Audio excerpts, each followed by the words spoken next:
On May 28, 2025, a pivotal event occurred that would send ripples through the justice system and society at large.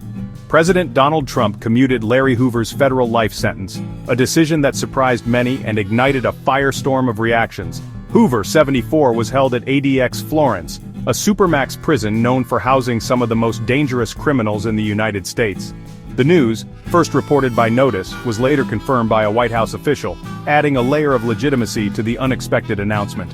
This clemency sparked widespread debate, with opinions sharply divided on whether Hoover deserved such leniency. Hoover, a key figure in Chicago's history, co-founded the Gangster Disciples in the late 1960s, a gang that would grow to have a significant impact on the city's crime landscape. In 1973, he was sentenced for ordering a murder, marking the start of his long incarceration, which many believed would be a lifelong sentence. Despite imprisonment, Hoover's influence persisted, with his directives allegedly continuing to shape gang activities from behind bars. In 1997, he faced federal charges for running a criminal enterprise, leading to a high-profile trial that captivated the nation. His 1998 federal life sentence led to his transfer to a supermax facility, where he was expected to spend the rest of his days. The commutation's details were initially unclear, pending a formal White House announcement, leaving many to speculate on the reasons behind this decision.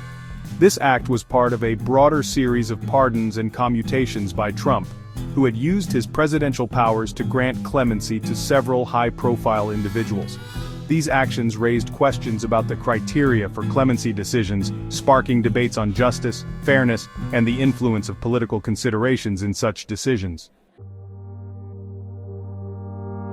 For years, Larry Hoover's family campaigned tirelessly for his release, citing his rehabilitation and transformation over the years. They organized protests, held vigils, and spoke to anyone who would listen, all in the hope of bringing him home. They claimed Hoover had changed significantly, distancing himself from the notorious Gangster Disciples, the gang he once led.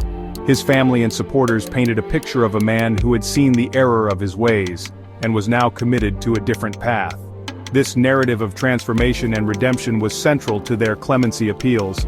They presented legal documents, testimonies, and evidence to support their claims, hoping to sway the authorities. Hoover reportedly rebranded his inmate group as Growth and Development, promoting education, self-improvement, and non-violence. This rebranding was a significant part of his efforts to show that he had left his old life behind. Supporters argued these efforts demonstrated his reformed character and genuine desire to contribute positively to society. They pointed to community projects and educational programs as evidence of his new direction. Prominent figures like Kanye West, now known as Ye, advocated passionately for Hoover's release. Ye used his platform to bring attention to Hoover's case, believing in his potential for positive change. Ye even discussed Hoover's case with President Trump in 2018, bringing national attention to the issue. This high-profile meeting was a pivotal moment in the campaign for Hoover's release. In 2021, Ye and Drake held a benefit concert for Hoover, further amplifying the call for his release. The concert drew massive crowds and media coverage, highlighting the widespread support for Hoover's clemency. Hoover's son, Larry Hoover Jr., also played a crucial role in the campaign. He highlighted his father's plight on Ye's album, sharing personal stories and advocating for his father's release. Attorneys Jennifer Bonjean and Justin Moore argued passionately that the judicial system had failed Hoover. They presented a strong case, emphasizing the need for a second chance. They believed that Trump's commutation offered Hoover a deserved second chance at life, a chance to prove his reformation and contribute positively to society. Larry Hoover pursued various legal avenues for release, tirelessly working with his legal team to explore every possible option. One significant effort was leveraging the First Step Act of 2018, a bipartisan piece of legislation aimed at reforming federal sentencing laws. This legislation, signed by President Donald Trump, sought to address issues of mass incarceration and provide relief for certain non-violent offenders. Hoover's legal team argued that his case qualified under its provisions, presenting a strong case for his resentencing.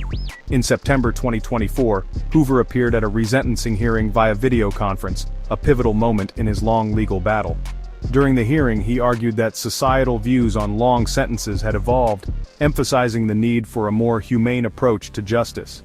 His attorney described the conditions at ADX Florence, where Hoover was held, as extreme and inhumane, highlighting the harsh realities of his confinement. Hoover claimed he had reformed, expressing a genuine desire to distance himself from his past criminal activities and contribute positively to society. However, federal prosecutors staunchly opposed any reduction in his sentence, arguing that Hoover still wielded significant influence over the Gangster Disciples from behind bars.